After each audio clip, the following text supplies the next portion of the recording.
ఓం నమ శివాయ. సనాతన ధర్మాన్ని ఆచరిస్తూ ఉన్న హిందూ బంధువులందరికీ కూడా ఆ పరమేశ్వరుని అనుగ్రహం కలగాలని కోరుకుంటూ కార్తీక పురాణం చెప్పుకుంటూ ఉన్నాం. అందులో ఈరోజు 16వ రోజు 16వ అధ్యాయము.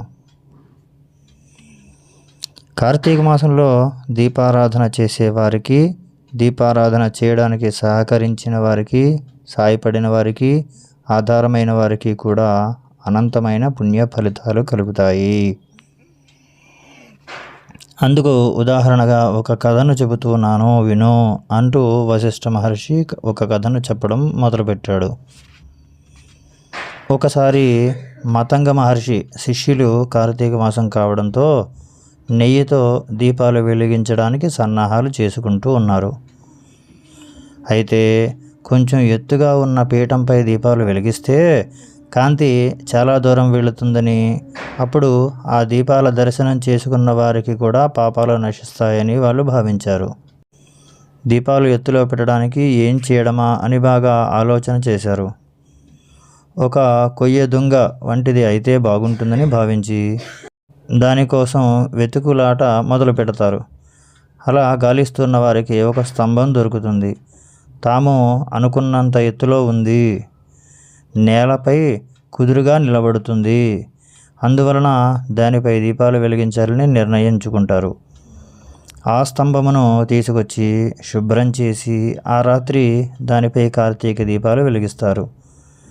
ఆ దీపాలకు నమస్కరించుకుని ఆ తర్వాత పురాణ కాలక్షేపంలో పడిపోతారు.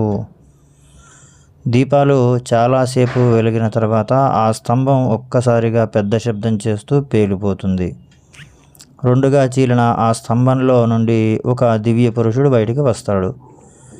ఆ శబ్దానికి పరిగెత్తుకుని వచ్చిన మహర్షి శిష్యులు దివ్య పురుషుణ్ణి చూసి ఆశ్చర్యపోతారు.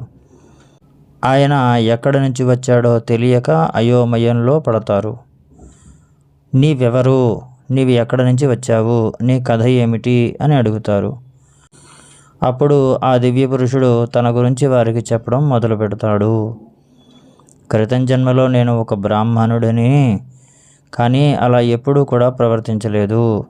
ఆచార వ్యవహారాల పట్ల శ్రద్ధ, భగవంతుడి పట్ల భక్తి, శాస్త్రాల పట్ల నమ్మకం లేని వాడిని. ఎప్పుడూ కూడా నేను పురాణ పఠనం చేయలేదు, పురాణ శ్రవణం చేయలేదు. నిజం చెప్పాలంటే అసలు ఆ ధ్యాసే ఉండేది కాదు. తీర్థయాత్రలకు ఎక్కడికి వెళ్ళలేదు, ఏ క్షేత్రాలను దర్శించలేదు, పాపపుణ్యాలను గురించి ఆలోచన చేసిందే లేదు. అపారమైన సంపద, అందువలన వచ్చిన రాజ్యాధికారం నాలో అహంభావాన్ని పెంచుతూ వెళ్ళాయి అని చెబుతాడు. అంతులేని అహంభావం వలన ఎవరిని కూడా నేను గౌరవించేవాడిని కాదు. ఆశ్రయం కోరిన వారిని, ఆకలితో వచ్చిన వారిని అవమానించేవాడిని. నా సుఖాలను గురించి తప్ప ఎదుటివారి కష్టాల గురించి ఎప్పుడూ పట్టించుకున్నదే లేదు. రాజుగా ఉన్నాననే గర్వంతో ఎంతటి గొప్పవారినైనా క్రిందనే కూర్చోబెట్టేవాడిని. విద్యావంతులను, వివేకవంతులను చులకనగా చూసేవాడిని. నాకు ఎదురు చెప్పేవారు లేరు, నన్ను ప్రశ్నించేవారే లేరు అనే ఉద్దేశంతో అవినీతికి, అధర్మానికి పాల్పడుతూ ఉండేవాడిని అని ఆ దివ్య పురుషుడు చెబుతాడు. అలా నేను అజ్ఞానంతో, అహంభావంతో ఎన్నో పాపాలు చేశాను. ఫలితంగా నరకంలో ఎన్నో శిక్షలు అనుభవించాను. ఆ తర్వాత కుక్కగా, కాకిగా, తొండగా, చెట్టుగా అనేక జన్మలెత్తాను. అదంతా కూడా నాకు ఇప్పుడు గుర్తుకు వస్తోంది. కానీ ఎందుకు పనికిరాని ఒక స్తంభముగా జన్మించిన నేను ఇప్పుడు ఎలా మోక్షాన్ని పొందాను? ముందు జన్మలు నాకు ఎందుకు గుర్తుకు వస్తున్నాయి అనేది మాత్రం నాకు అర్థం కావడం లేదు అని అడిగాడు. అందువలన జరిగిన సంఘటనకి కారణం ఏమిటని ఆ మహర్షులే సెలవియ్యాలని కోరతాడు. అప్పుడు మహర్షి శిష్యులు బాగా ఆలోచించి ఆయనతో ఇలా అంటారు. కార్తీక మాసం మహాపుణ్య విశేషాలతో కూడిన మాసం.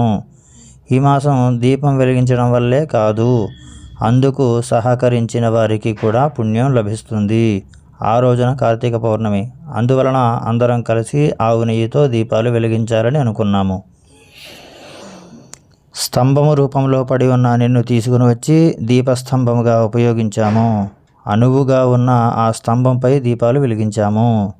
కార్తీక దీపాలు వెలగడానికి ఆధారమై నిలిచావు కనుక నీ పాపాలు నశించి నీకు ఈ జన్మ నుండి విముక్తి కలిగింది అని వారు చెబుతారు. ఆ మాటకు ఆ దివ్య పురుషుడు ఎంతగానో సంతోషిస్తాడు. తన ప్రమేయం లేకుండానే తనకు లభించిన ఈ భాగ్యానికి ఆనందిస్తాడు. కార్తీక దామోదరుని దయ వలన ఆయనకి స్తంభం జన్మ నుండి విముక్తిని కలగడం పట్ల వాళ్ళంతా కూడా ఆనందిస్తారు. ఓం స్వస్తి.